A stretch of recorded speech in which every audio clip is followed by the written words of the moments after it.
স্বাগত আজকের ভোটের ট্রেনে। দীর্ঘ ৯ মাসের আলোচনা শেষে যখন রাষ্ট্র সংস্কারের দলিল জুলাই সনদ বাস্তবায়ন বা আইনি ভিত্তির পথে সরকার, তখন এই রাজনৈতিক চুক্তি নিয়ে এক ধরনের দ্বিধা বিভক্ত দলগুলো। এক দলের নেতা বলছে যারা গণভোট চায় না তারা গণতন্ত্রে বিশ্বাস করে না, আবার অন্য দল বলছে জুলাই সনদেরই দরকার নেই, দরকার একটি ভালো নির্বাচন। রাজনীতির এমন বিতর্কের মাঝে প্রশ্ন উঠেছে, গণভোটেই কি তাহলে অনৈক্যের সূত্রপাত ঘটল? আজকের ভোটের ট্রেনের বিষয়বস্তু এটি। পুরো আয়োজনে আপনার সঙ্গে থাকবো আমি আজহার লিমন। আজকে গণভোট বিতর্ক, চলতি রাজনীতির বিষয়গুলোকে আমরা তৃণমূল রাজনীতিকদের কাছে নিয়ে যাব। খুলনা এবং কুমিল্লা থেকে যুক্ত হবেন তৃণমূল নেতারা। তাদের বক্তব্য বিশ্লেষণের জন্য আমাদের স্টুডিওতে আছেন ঢাকা বিশ্ববিদ্যালয়ের রাষ্ট্রবিজ্ঞান বিভাগের শিক্ষক অধ্যাপক ডক্টর ফরিদউদ্দিন আহমেদ। আপনাকে স্বাগত আজকের এই ভোটের ট্রেনে। আমরা আলোচনায় যাব, তার আগে চলুন দেখে নেই ভোট রাজনীতি নিয়ে রাজনীতিকদের বক্তব্যের কিছু অংশ। যেটি আমরা দেখছি যে আজকেও রাজনীতিকরা বিভিন্ন মন্তব্য করেছেন চলতি বিভিন্ন ইস্যুতে।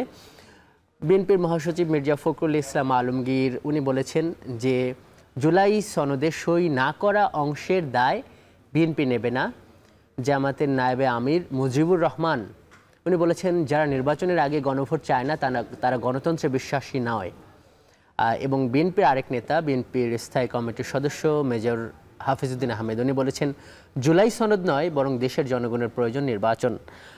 বিপ্লবী ওয়ার্কার্স পার্টির সাধারণ সম্পাদক সাইফুল হক ওনারও একটি মন্তব্য দেখছি। উনি বলছেন যে মাথার তাজ থেকে বিশ্বাসঘাতকার প্রতারকের রূপ নিয়েছে ঐক্যমত্য কমিশন। দেখছেন ভোটের ট্রেন।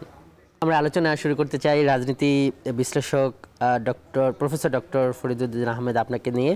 আপনাকে স্বাগত আজকের ভোটের ট্রেনে। আজকে যখন আমরা আমাদের আলোচনার বিষয়বস্তু দিয়েছি যে গণভোটে অনৈক্য, মানে যখন আমরা এই শিরোনামটা করছি, মানে তখন আপনি কি বলবেন যে রাজনীতির মাঠে দলগুলো যে এক ধরনের বিরোধে জড়িয়ে গেল এখন দেখা যাচ্ছে, মানে সেটা কি গণভোট নিয়ে, নাকি মানে গণভোট সামনে আছে, পেছনে আরো অনেক বিষয় আছে? তো আমার কাছে মনে হচ্ছে যে আসলে এটি দীর্ঘদিন ধরে ঐক্যমত্য কমিশন কাজ করেছে এবং সেখানে অনেকগুলো বিষয়ে ঐক্যমত হয়েছে, আবার বেশ কিছু বিষয়ে দ্বিমত রয়েছে। তো এখানে গণভোটে যে এখানে এক ধরনের বিভক্তি আমরা দেখতে পাচ্ছি, তো এটা বাংলাদেশের রাজনৈতিক প্রেক্ষাপটে আমার কাছে খুব অস্বাভাবিক মনে হয় না। কারণ এরকম আমরা যদি বিগত ইতিহাস দেখি, বাংলাদেশের রাজনৈতিক ইতিহাস, সেখানে কিন্তু এই ধরনের অনৈক্য দেখেছি, কিন্তু এক পর্যায়ে অনৈক্যের মধ্য দিয়ে আবার কিন্তু ঐক্যমত্য প্রতিষ্ঠা হয়েছে এবং সেই 91 সালে নির্বাচন হয়েছে, 96 সালে নির্বাচন হয়েছে, সুতরাং এর পরবর্তী সময় নির্বাচন হয়েছে।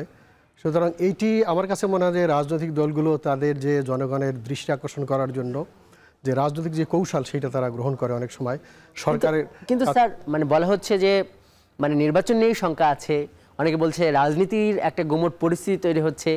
আবার একটা প্রশ্ন আসছে যে একদল তো গণভোটের ক্ষেত্রে কিছুদিন আগে পিআরের ক্ষেত্রে এক ধরনের নাছোড়বান্ধা অবস্থান ছিল, কিন্তু আরেক দল বলছে যে মানে জুলাই সনদেরই দরকার নেই। মানে এই বক্তব্যগুলো নির্বাচনের তফসিল যখন 1-2 মাস বাকি, সরকার যে টাইমলাইন দিয়েছে, তখন কি আসলে শঙ্কার তৈরি করে না নাকি? কিছুটা শঙ্কা তো আসলে তৈরি করে, সাধারণ ভোটার যারা বা সাধারণ মানুষ তাদের মধ্যে কিছুটা শঙ্কা তৈরি করে। কিন্তু আসলে মোটা দাগে বলতে গেলে এটা আমার কাছে মনে হয় যে আমি আগেই বলেছি যে রাজনৈতিক কৌশলের একটা অংশ, এবং এই অবস্থায় আসলে রাজনৈতিক দলগুলো কি ছাড় দেওয়ার একটা মানসিকতা তৈরি করতে হবে এখন। এবং এই কারণে মনে হচ্ছে যে যারা এরকম একটা বিভেদের অবস্থায় আছে তারা বলছে যে আসলে সরকারের উপর একটা প্রেশার তৈরি করা, পাশাপাশি আমরা দেখি যে অন্যান্য যে বিরোধী দল ক্যাম্পে যারা আছে বর্তমানে, তারা যে তাদের এই যে দাবির মধ্যে যে আমরা ভিন্নতা দেখি, তো এখন সেখান থেকে একটা দল কিছু ছাড় দিলে অন্য দল আবার কিছুটা ছাড় দিবে। আমার কাছে মনে হয় যে এইটা হয়তো চলবে, এবং পাশাপাশি এখানে সরকারের একটা গুরুত্বপূর্ণ নির্বাচন হবে কি হবে না, মানে এখানে কি শঙ্কা আছে স্যার? না, আমার কাছে মনে হয় না যে নির্বাচন হবে না, এই ধরনের শঙ্কা আমার কাছে মনে হয় না। কেন মনে হয় না? মানে কারণ হচ্ছে যে আসলে বাংলাদেশের মানুষ আমরা দেখি যে ঐতিহাসিকভাবেই তারা নির্বাচনমুখী, এবং ইতিমধ্যে বিএনপি তাদের 200 প্রার্থীর তালিকা ইনফরমালি বলেছে যে প্রকাশ করবে বা করেছে ইতিমধ্যে। অন্যান্য দলও ইতিমধ্যে কাজ করা শুরু করেছে। সুতরাং বিহাইন্ড দ্য সিন, পর্দার অন্তরালে আসলে তাদের মানে মুখে তারা যাই বলুক, মানে পর্দার অন্তরালে তাদের নির্বাচনের বেশ একটা প্রস্তুতি দেখা যাচ্ছে। স্যার আমরা এই বিষয়টিকে এখন আমরা তৃণমূল একটু নিয়ে যেতে চাই, আপনি সঙ্গে থাকুন। খুলনা খুলনা থেকে তৃণমূল নেতাদের নিয়ে এবার যুক্ত হচ্ছেন সহকর্মী তরিকুল ইসলাম। সরাসরি চলে যাচ্ছি তার কাছে। তরিকুল, আপনি শুনতে পাচ্ছেন মানে এই যে গণভোট, এই চলতি রাজনীতির বিষয়গুলো নিয়ে স্থানীয় নেতারা কি বলছেন জানাবেন। ধন্যবাদ লিমন। আমার আজকে আমন্ত্রিত অতিথি দুইজন রয়েছে। একজন আমার এক পাশে রয়েছেন জামাত ইসলামী সহকারী সেক্রেটারি খুলনা মহানগর শাখা অ্যাডভোকেট শাহ আলম, এবং আমার আর এক পাশে আছেন এখানে রাশিদুল ইসলাম, সাধারণ সম্পাদক গণ অধিকার পরিষদের, তিনি সাধারণ সম্পাদক হিসেবে দায়িত্ব পালন করছেন। আমরা দুজনের কাছে প্রশ্ন রাখতে চাই। প্রথমে অ্যাডভোকেট শাহ আলম ভাইকে আমি প্রশ্ন করতে চাই যে গত এক বছর, শালম ভাই, গণ অভ্যুত্থানের পরে এক বছর অতিবাহিত হলো। আমরা দেখেছি যে রাজনৈতিক দলগুলো একসাথে আন্দোলন করেছে পতিত সরকারের বিরুদ্ধে, তো সেই আন্দোলনের রাজপথে কিন্তু একটা ঐক্য ছিল। এখন গণভোটের বিষয়টা নিয়ে আসলে আমরা দেখছি যে তৃণমূলে কেন্দ্রীয়ভাবে এবং প্রতিটা যে রাজনৈতিক দলগুলো রয়েছে তাদের মধ্যে একটা অনৈক্য দেখতে পাচ্ছি। তো আসলে এই অনৈক্যটা কেন, এবং নির্বাচনটি যদি, গণভোটটি যদি ভোটের দিন, জাতীয় নির্বাচনের দিন অনুষ্ঠিত হয়, এক্ষেত্রে তো আসলে খরচ বাড়বে। তো এই খরচটা যদি বেড়ে যায় তাহলে তো এটা একটি অন্য প্রতিক্রিয়া হতে পারে, বা এটি রাষ্ট্রীয় অর্থ অপচয় হতে পারে। তো এক্ষেত্রে আপনার কি মনে করছেন? ধন্যবাদ আমাকে আমন্ত্রণ জানানোর জন্য। আমি প্রথমত বলবো, জুলাই আন্দোলন বা ৩৬ জুলাই এ উপলক্ষে সকল বিরোধী দলের যে ঐক্যমত ছিল, এটা নিঃসন্দেহে ইতিহাস সৃষ্টি করেছে।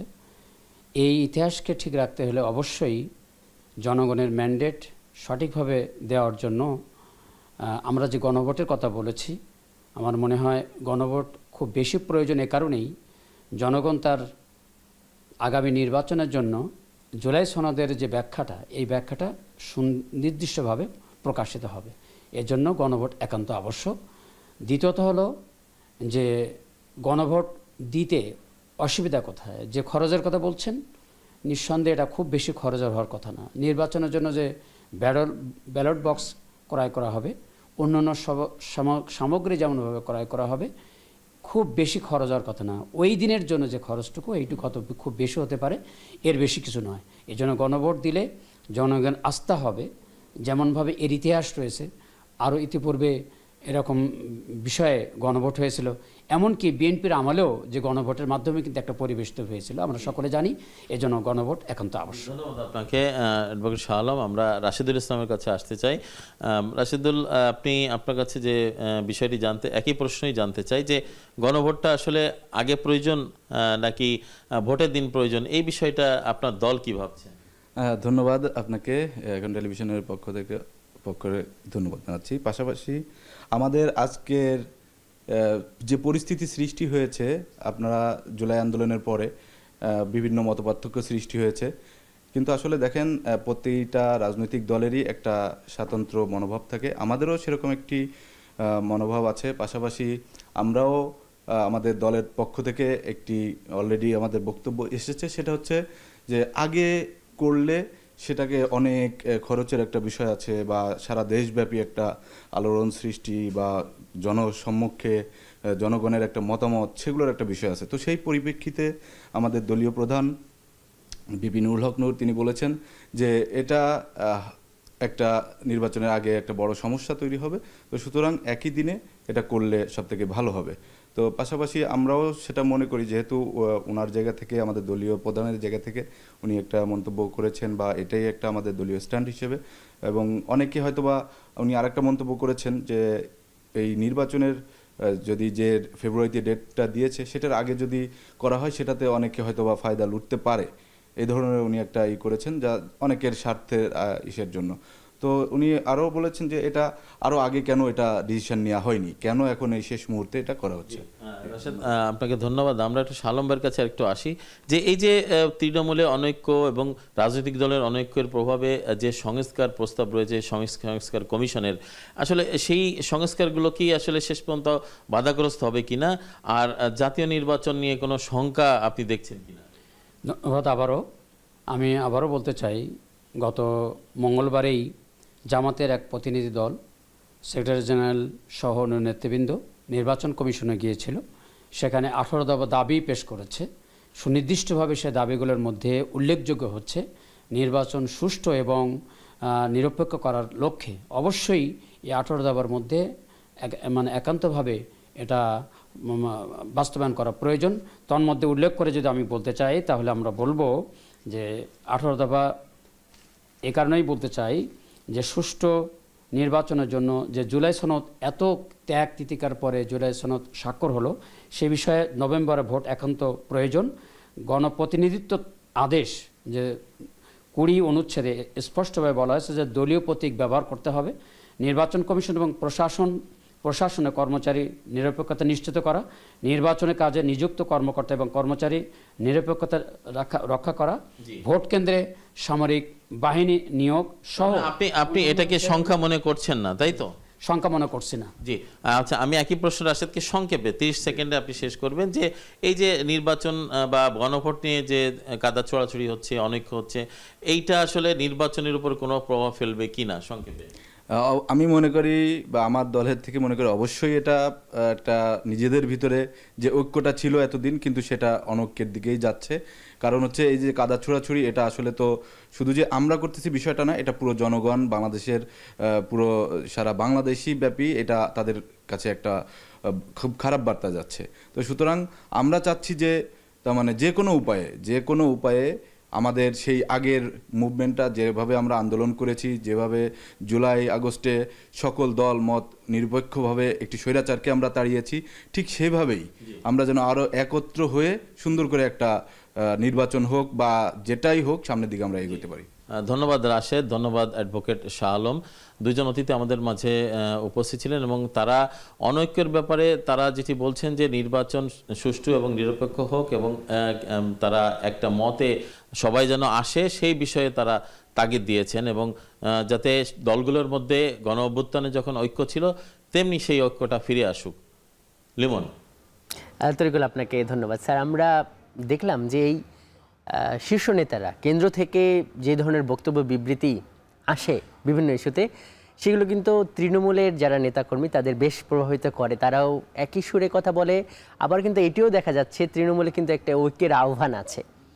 স্যার, মানে তৃণমূল এবং কেন্দ্রের রাজনীতির মধ্যে এই যে তারা ঐক্য চাচ্ছে, মানে এটা কি মানে এক ধরনের কেন্দ্রীয় নেতাদের কি এক ধরনের বার্তা দিচ্ছে যে করেই হোক মানে ঐক্য দরকার?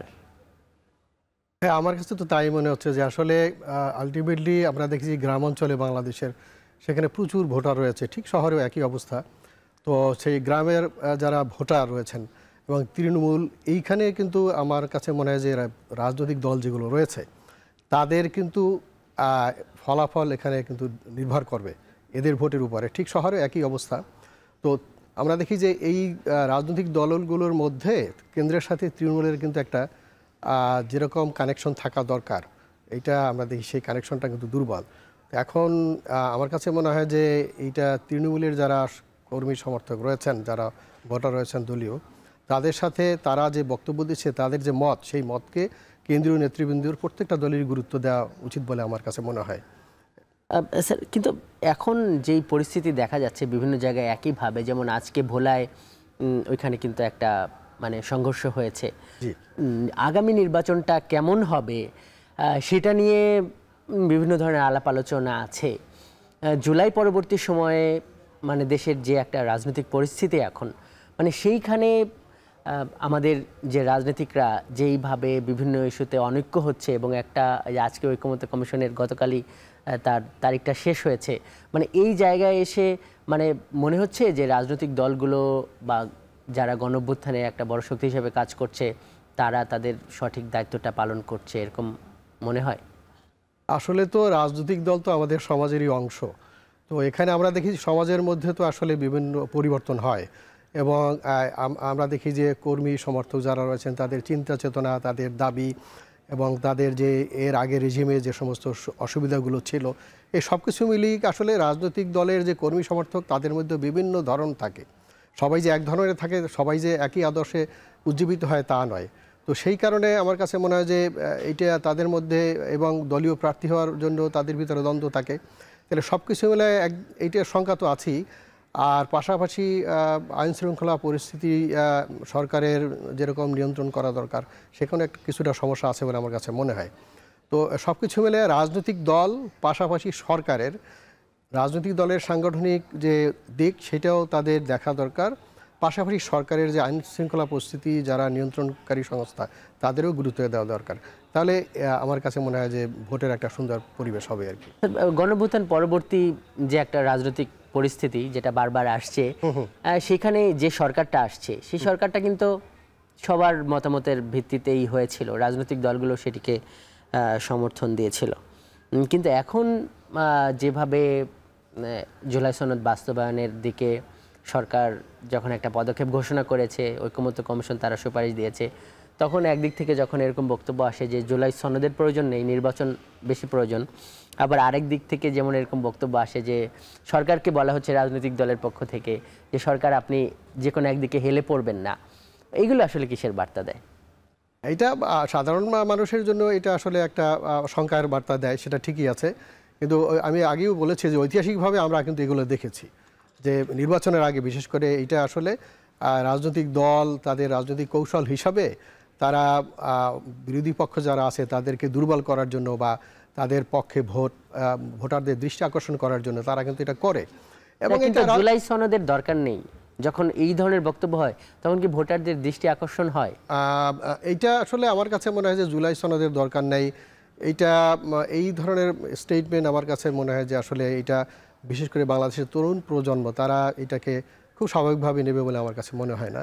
কারণ এখানে তরুণ প্রজন্ম বিশেষ করে বেসরকারি সরকারি বিশ্ববিদ্যালয়ের এবং কলেজ স্কুল থেকে সমস্ত প্রতিষ্ঠানের অধিকাংশ তারা এখানে সম্পৃক্ত ছিল প্রত্যক্ষ এবং পরোক্ষভাবে। স্যার, জুলাই সনদের মানে মূল ভিত্তি ছিল ঐক্য, এখন যেরকম একটা অনৈক্যের পরিস্থিতি তৈরি হচ্ছে বা তৈরি হয়েছে, তো সেই জায়গায় কি মনে হয় যে এই সনদটা বা এই রাজনৈতিক চুক্তি বা দলিলটা একটা ঝুঁকির মধ্যে পড়ে গেল? আমরা আপনার কাছে স্যার এই প্রশ্নের উত্তর নিব, তার আগে একটু বিরতিতে যেতে হবে স্যার। দর্শক দেখছেন ভোটের ট্রেন, যাচ্ছে একটি বিরতিতে। RICL TMX, যুগের পর যুগ স্থাপনা থাকে মজবুত। VRM প্রযুক্তির RICL TMX। বিরতির পর স্বাগত, দেখছেন ভোটের ট্রেন, আপনার সঙ্গে আছে আমি আজহার লিমন।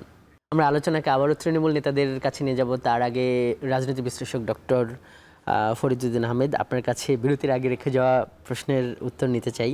ডক্টর ফরিদ, আপনার কি মনে হয় যে চলমান যে পরিস্থিতি চলছে তাতে কি এই জুলাই সনদ মানে ঝুঁকির মধ্যে পড়ে যাচ্ছে, যখন বিএনপি নেতারা বলছেন যে তারা শুধু ততটুকুর দায়িত্ব নেবেন যতটুকু তারা সই করেছেন?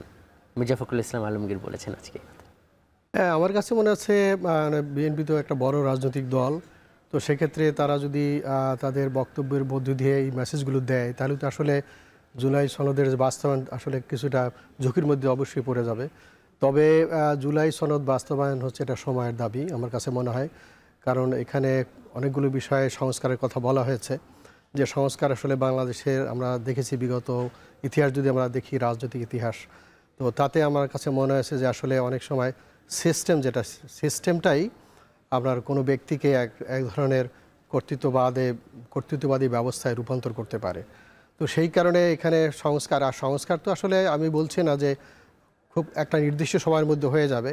সংস্কার হচ্ছে একটা চলমান প্রক্রিয়া, সমাজের মধ্যে পরিবর্তন হয়, সামাজিক পরিবর্তনের সাথে সাথে রাষ্ট্রের ভিতরে পরিবর্তন হয়, মানুষের দাবি আসে, বিভিন্ন নতুন নতুন সমস্যা তৈরি হয়।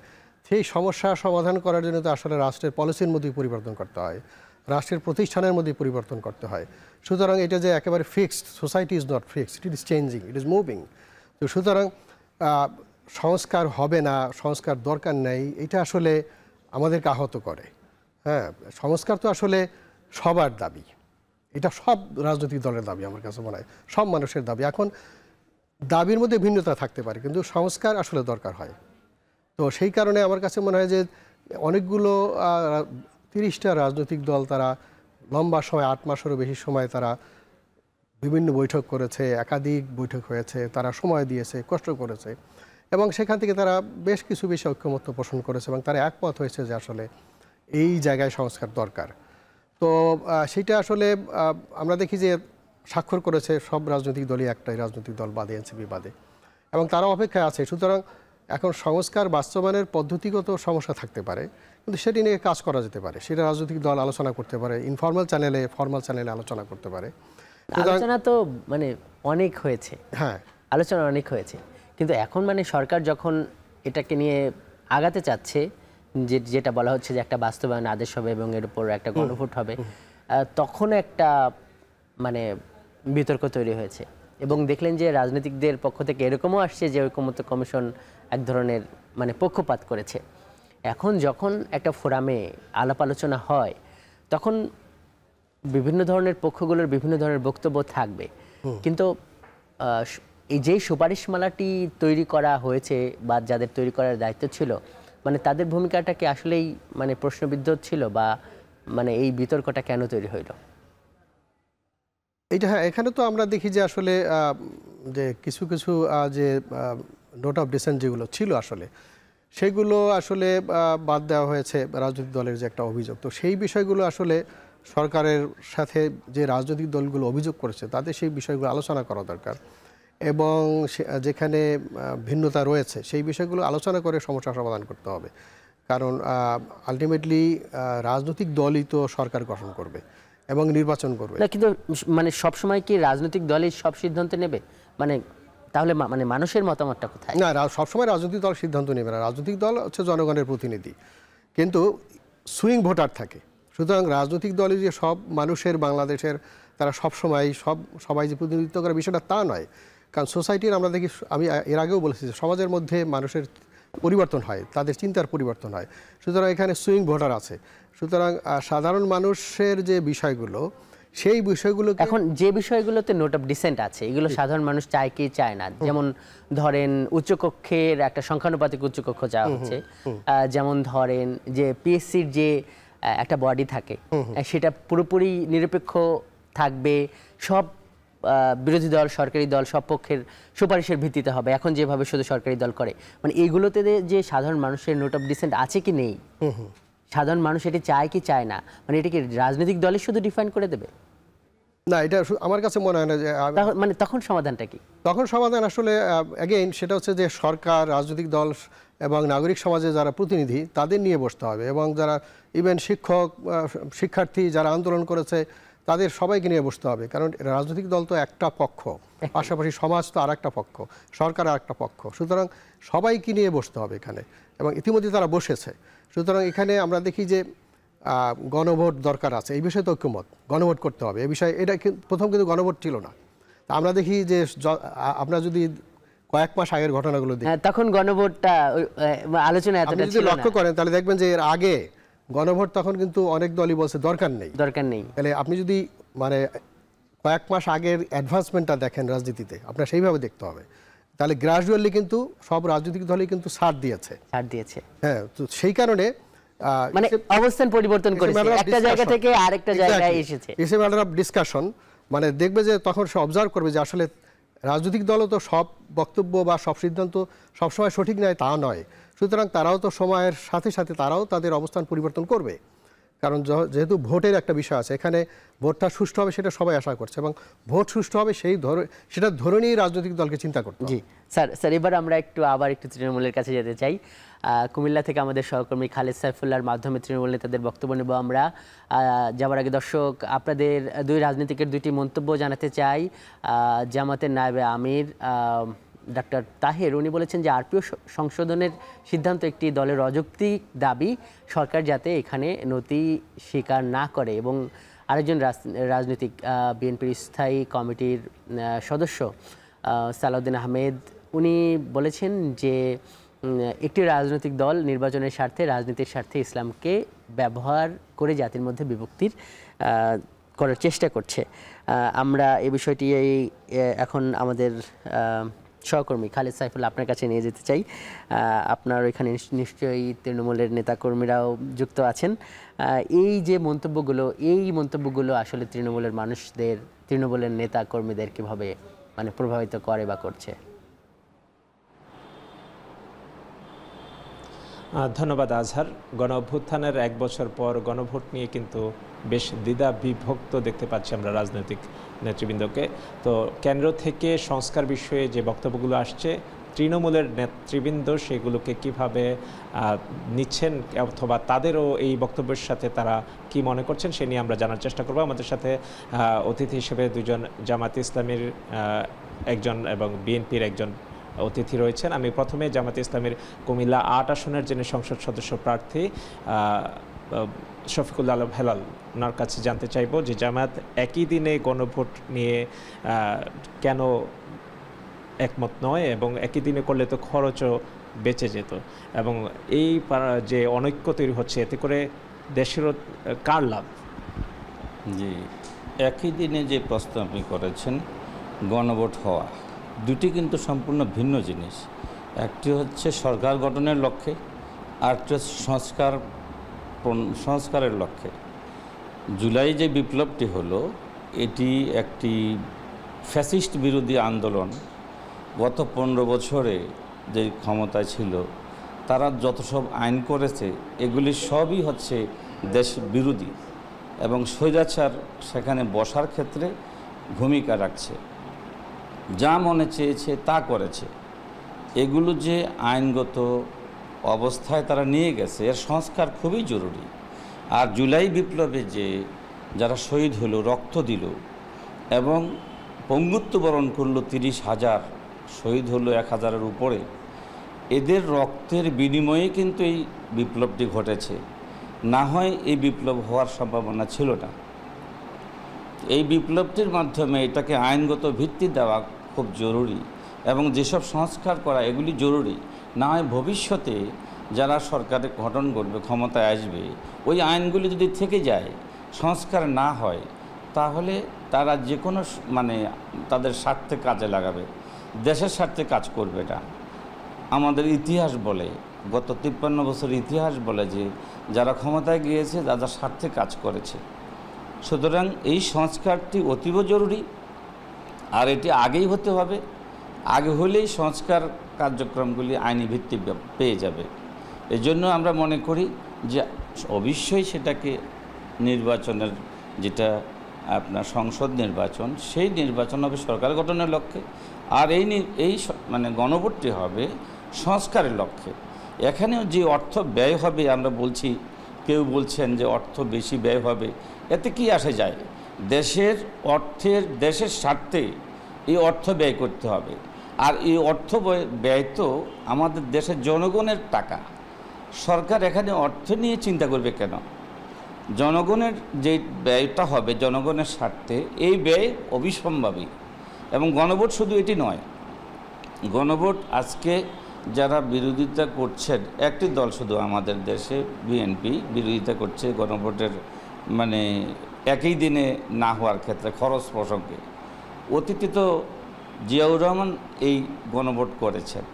এবং আমরা একটু জানতে চাচ্ছিলাম কুমিল্লা মুরাদনগর উপজেলা বিএনপির যুগ্ম আহ্বায়ক কামাল উদ্দিন ভূঁইয়া, এই যে দীর্ঘদিনের মিত্র, রাজনৈতিক মিত্র জামায়াত ইসলামী সহ অন্যান্য যাদেরকে নিয়ে আপনারা গণঅভ্যুত্থানের আন্দোলন করেছিলেন, তাদের সাথে এই গণভোট নিয়ে অনৈক্য দেশকে পিছিয়ে দিবে কিনা, কিংবা এই সংস্কার বিষয়ে আসলে আপনাদের তৃণমূল কেন্দ্রের বক্তব্যের সাথে আপনাদের বক্তব্য কি? কেন্দ্রের বক্তব্যের সাথে আমাদের তৃণমূলের বক্তব্য হলো, আপনি আইনের যা কিছুই পরিবর্তন করতে চান, এটা যা কিছুই সংস্কার করতে চান, এটা সংসদের মাধ্যমে করতে হবে, জনগণের প্রতিনিধির মাধ্যমে করতে হবে। সংস্কার করেন, আপনি জুলাই সনদ বাস্তবায়ন করেন, আপনি যা কিছুই করতে চান সব কিছুতেই পার্লামেন্টের অনুমোদন লাগবে। এই জন্য জাতীয় সংসদ নির্বাচন হওয়ার সাথে গণভোট হওয়া একসাথেই অত্যন্ত জরুরি। এই কারণে এটা আপনি সংসদ ছাড়া পরিবর্তন করতে পারবেন না। আপনি এটা গণভোট করবেন, আবার দেশের অর্থ খরচ করে রাষ্ট্রীয় কোষাগার থেকে শেখ হাসিনা, ফ্যাসিস্ট হাসিনা যেইভাবে রাষ্ট্রীয় অর্থ লোপাট করেছে, এই দেশের অর্থনীতিকে ধ্বংস করেছে, সেই ব্যবস্থাই আবার আপনি এই সরকার আবার গণভোটের মাধ্যমে করবে, এটা হতে পারে না। এই জন্য জাতীয় সংসদ নির্বাচনের সাথে গণভোট হলে একসাথে খরচও কমবে এবং রাষ্ট্রীয় সম্পদও রক্ষা হবে। এই জন্য জাতীয় সংসদ নির্বাচনের সাথেই গণভোট হওয়া আমাদের তৃণমূল কেন্দ্রের বক্তব্যের সাথে আমরা তৃণমূল একমত পোষণ করি, এবং আমরা এটা আশা করব ফেসিস্ট হাসিনা যে আইনগুলো করে গেছে, যে এই আইনগুলো জাতীয় সংসদেই বাতিল করা যাবে, এর গণভোটের মাধ্যমে এগুলো বাতিল করা যাবে না, জাতীয় সংসদে এগুলো এই আইনগুলো বাতিল করতে হবে। ধন্যবাদ। আসলে তৃণমূলের রাজনীতিবিদ রাজনীতি যারা করেন কেন্দ্রের বক্তব্যের মেনেই কিন্তু তারা তাদের কর্মসূচিগুলো পালন করেন। আমরা অপেক্ষায় আছি রাজনৈতিক দলগুলো তারপরে তাদের সিদ্ধান্ত এবং পরবর্তীতে কি করেন সেদিকে। আচ্ছা জি, খালিদ সাইফুল্লাহ আপনাকে অনেক ধন্যবাদ। স্যার, যেই ব্যাপারগুলো আমরা দেখছি যে মানে তৃণমূলেও কিন্তু এক ধরনের বেশ মানে বিতর্ক হচ্ছে, এবং মানে বিতর্ক যেমন হচ্ছে সেইভাবে আবার মৌলিক বা কিছু সাধারণ বিষয় আছে।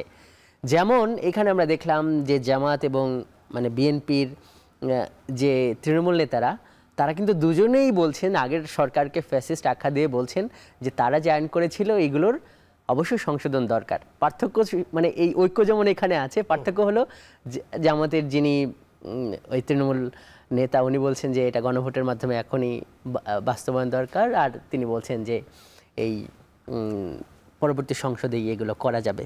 খুব বেশি পার্থক্য না, আবার কেন্দ্রের নেতারা ওইভাবে বলছে।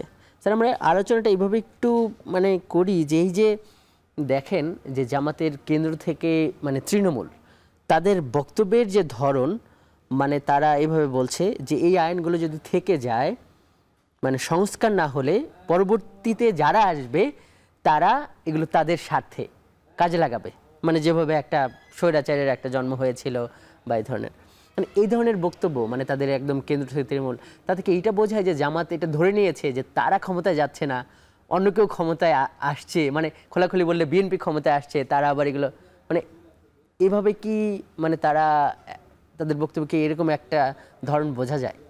তো আমার কাছে মনে হয় যে বক্তব্যের দুইটা দিক আছে। একটা হচ্ছে যে আসলে তাদের তো একটা অনিশ্চয়তা তো আছেই, তাই না, এটা একটা দিক।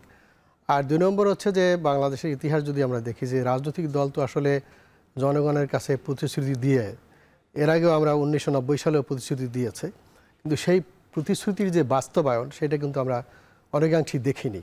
এবং যারই ধারাবাহিক তার হিসাবে আমরা দেখি যে যারই ফলশ্রুতিতে জুলাই আন্দোলন হয়েছে 2024-এ। সুতরাং এখানে আমরা দেখি যে একটা আশা নিরাশার একটা দোলাচল আছে, কিন্তু যে রাজনৈতিক দলের মধ্যে যে আসলে শঙ্কা কিন্তু আছে যেটা সংস্কার আসলে হবে কিনা। তো সেইখান থেকে আমার কাছে মনে হয় যে এনসিপি এবং জামাত ইসলামী তাদের সংখ্যাটা বেশি। অন্যদিকে বিএনপি তারাও চায় যে সংস্কার হবে, তাই না? কিন্তু এনসিপি এবং জামাত ধরেন তারা তো প্রতিদ্বন্দ্বী রাজনৈতিক দল, রাজনীতির মাঠে সংসদ নির্বাচনে তারা বেশ ভালোভাবেই প্রতিদ্বন্দ্বিতা করবে, এটা তারা যেমন ঘোষণা দিচ্ছে, মাঠের ওরকম প্রস্তুতি আছে। তাহলে তারা যদি ক্ষমতায় যায় তখন তো অসুবিধা নাই, মানে যেই তারা যদি সংস্কারের জন্য এত সিরিয়াস হয় তাহলে তারা সংস্কার করবে। না, সংস্কার তো আলটিমেটলি আপনার জাতীয় সংসদে যারা নির্বাচিত হবে, তাই না, সেখানে সরকারি দল বিরোধী দল আলটিমেটলি, আমি আগেও বলেছি যে সংস্কার তো একটা চলমান প্রক্রিয়া। সুতরাং এটা গণভোট হবে, গণভোটের সংস্কার করার জন্য যে জনগণের সম্মতি সেটা সেই ভিত্তি তৈরি হবে সেখানে গণভোটের মাধ্যমে। এবং জাতীয় সংসদ যখন প্রতিষ্ঠা হবে তখন এটা গ্র্যাজুয়ালি তারা আলোচনা করবে, বিতর্ক করবে, তারপরে তারা এটা বাস্তবায়ন করবে। সুতরাং এটি যে আপনার একটা নির্দিষ্ট সময়ের মধ্যে হতে হবে, তবে সরকার যদিও বেঁধে দিয়েছে একটা সময়, কিন্তু এই বেঁধে দেওয়ার কারণও আছে। কারণ আমরা অতীতে যদি দেখি রাজনৈতিক দলগুলো আসলে এগুলো তারা অনেক কমিটমেন্ট জনগণের কাছে তারা করে, কিন্তু কিছু কিছু তারা বাস্তব কারণেই বাস্তবায়ন করতে পারেনি, কাঠামোগত সমস্যা, এ সমস্ত কারণে দলের ভিতরে সমস্যা আছে, বিভিন্ন কারণে তারা করতে পারেনি। সুতরাং সেই দৃষ্টিকোণ থেকে এখানে দেখা যাচ্ছে যে আসলে ওই শঙ্কার জায়গাটা থাকি যে সংস্কার করবে কিনা। কিন্তু স্যার মানে এই সংখ্যাটা কেন আসছে, মানে এটা কি মানে পলিটিক্যালি একটা মানে ভারসাম্যহীনতা চলছে? যেমন আগে ধরেন যেভাবে আওয়ামী লীগ বিএনপি দুজনেই একটা সমান সমান শক্তির দল ছিল, মানে এখন এই এনসিপি বলেন জামাত বলেন তাদের সঙ্গে কি বিএনপির তুলনাটা এমন হয়ে গেছে যে এটা অবধারিত যে বিএনপি ক্ষমতায় যাচ্ছে, অন্য দল বিরোধী দলে বা তারা যাচ্ছে না? মানে এই ইমব্যালেন্সের ব্যাপারে স্যার আপনার কাছে প্রশ্নটার উত্তর নেব, তার আগে আবারও একটা বিরতিতে যেতে হবে। দর্শক দেখছেন ভোটের ট্রেন, যাচ্ছি আরেকটি বিরতিতে।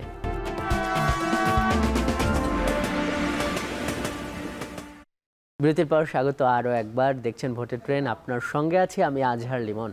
অধ্যাপক ডক্টর ফরিদউদ্দিন আহমেদ, আমরা একদম আজকের ভোটের ট্রেনের শেষ প্রান্তে আছি। আপনার কাছে যে প্রশ্নটা রেখে গিয়েছিলাম যে ওই যে রাজনীতির মাঠে কি এক ধরনের নির্ধারিত হয়ে গেছে যে কে সরকারে যাবে আর কে বিরোধী দলে যাবে, এবং এই কারণেই কি যারা মনে করছে যে তারা বিরোধিতায় যাবে, সরকারে যেতে পারবে না, তাদের বক্তব্য এক ধরনের, এবং যারা সরকারে আছে তাদের বক্তব্য আরেক ধরনের, এই ধরনের কি একটা ধারণা বা একটা ওর পূর্বানুমান বা প্রজেকশন, প্রক্ষেপণ, এগুলো কি প্রতিষ্ঠিত হতে চলেছে?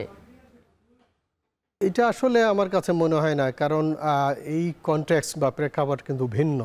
জুলাই 24-এর যে আন্দোলন, তারপরে যে পরিবর্তন, এবং বিশেষ করে তরুণ ভোটার যারা রয়েছে তাদের যে চিন্তা চেতনা, সুতরাং এরকম এখন রাজনৈতিক দল যে একেবারেই বিপুল ভোটে জয়লাভ করবে বিষয়টা তা নয়, কারণ তরুণ ভোটারের সংখ্যা কিন্তু অনেক, এবং বিশেষ করে শহর বেসড এবং গ্রামের যে ভোটার। সুতরাং এই দৃষ্টিকোণ থেকে আমার কাছে মনে হয় না যে একেবারে নির্ধারিত চেঞ্জ হবে। তবে চেঞ্জটা কীরকম হবে সেটা এই মুহূর্তে বলা আসলে মুশকিল, কারণ রাজনৈতিক দল তাদের যে ইশতেহার, কর্মসূচি, পরবর্তী যে কর্মসূচিগুলো দিবে, এবারের যে নির্বাচনটা হবে এখানে জুলাই বা এই গণঅভ্যুত্থান এইটা কীরকম একটা ফ্যাক্ট হিসেবে কাজ করবে? আমার কাছে মনে হয় নিশ্চয়ই এটা গুরুত্বপূর্ণ ভূমিকা পালন করবে, বিশেষ করে তরুণ অংশ, যারা শিক্ষিত অংশ, সরকারি বেসরকারি বিশ্ববিদ্যালয়, স্কুল কলেজ, তারা প্রত্যক্ষ পরোক্ষভাবে জড়িত ছিল। আর 2 নম্বরে সেটা হচ্ছে সোশ্যাল মিডিয়ায় তারা কিন্তু হাইলি কানেক্টেড। সুতরাং social media is going to be a very good platform to draw the attention of the voters. তো এই কারণে আমার কাছে মনে হয় যে তারা আসলে ফ্যাক্টর হিসাবে কাজ করবে। তো সেই কারণে নিশ্চিত করে বলা, তাই না, এটা এখন আমার কাছে মনে হয় এটা কঠিন যে আসলে কারা একেবারে নিশ্চিত। জি স্যার, সবশেষ যে প্রশ্নটা রাখতে চাই যে গণভোট নিয়ে যে বিতর্ক, এটার অবসান আসলে কি হতে পারে? গণভোটটা আগে না পরে এটা নিয়ে কথা হচ্ছে, এবং সরকারের পক্ষ থেকে এই ধরনের মন্তব্য আসছে যে এই ধরনের অনৈক্য থাকলে সরকার কি করবে, এক ধরনের অসহায় মন্তব্য পাওয়া যাচ্ছে। আসলে গণভোটের সমাধানটা কিভাবে হলে ভালো হয়, রাজনীতি বিশ্লেষক হিসাবে আপনি কি বলবেন? আমার কাছে মনে হয় গণভোটের বিষয়ে তো ঐক্যমত পোষণ করেছে, এখন তো আসলে আগে আর পরে একটা মতভিন্নতা রয়েছে। গণভোটের যে চেতনা বা স্পিরিট, যে গতি, তাতে গণভোটটার কেন দরকার হয়, কখন হলে ভালো হয়, রাজনীতি রাষ্ট্রবিজ্ঞানের দৃষ্টিকোণ থেকে? আমার কাছে মনে হয় যে আসলে গণতান্ত্রিক যে চেতনা এবং জুলাইয়ের যে চেতনা, এই চেতনাকে আসলে বাস্তবায়ন করার জন্য সত্যিকার অর্থেই তাহলে গণভোটের তো বিকল্প নাই, গণভোট লাগবে এবং সংস্কারও দরকার। তো এখন বিষয়টা হচ্ছে যে যদি গণভোট এবং জাতীয় সংসদে নির্বাচন যদি একত্রে হয়, তাহলে আমার কথা হচ্ছে যে ছাড় দিয়ে, যদি জামাত ইসলামী এবং এনসিপি তারা যদি কিছুটা ছাড় দেয়, এবং ওখানে যদি বিএনপি উচ্চকক্ষের বিষয়ে ছাড় দেয়, তাই না, তার যে সংস্কার, মৌলিক যে কিছু কিছু সংস্কার এবং বিভিন্ন কমিশন গঠনের বিষয়ে যদি ছাড় দেয়, তো সেক্ষেত্রে এটা আপনার আগে হলে ভালো হয় গণভোট। স্যার, আপনি কি বলতে চাচ্ছেন যে বিএনপি যদি উচ্চকক্ষ বলে যে না, উচ্চকক্ষের সংখ্যানুপাতিক তারা মেনে নেবে, কিংবা ওই যে সাংবিধানিক প্রতিষ্ঠানগুলোর নোটে ডিসেন্টগুলো তুলে নেবে, তাহলে অন্য দলগুলো হয়তো গণভোট নির্বাচনের দিন মেনে নিতে পারে, এটা বলতে চাচ্ছেন? Yes, exactly. আমি বলতে চাচ্ছি যে দুই পক্ষকেই ছাড় দিতে হবে, কারণ আলটিমেটলি তো at the end of the day এটা হচ্ছে আমাদের রাষ্ট্র এবং আমাদের দেশ এবং গণতন্ত্র। এই 3টা বিষয় মাথায় রাখতে হবে রাজনৈতিক দল এবং সমাজের সব মানুষকে, তাহলে আমাদের দেশ এগিয়ে যাবে এবং গণতান্ত্রিক। জি, ডক্টর ফরিদউদ্দিন আহমেদ, আপনাকে অনেক ধন্যবাদ আজকের এই ভোটের ট্রেনে যুক্ত হওয়ার জন্য। দর্শক, এই ছিল আজকের ভোটের ট্রেনে, এতক্ষণ সঙ্গে থাকার জন্য ধন্যবাদ আপনাকেও।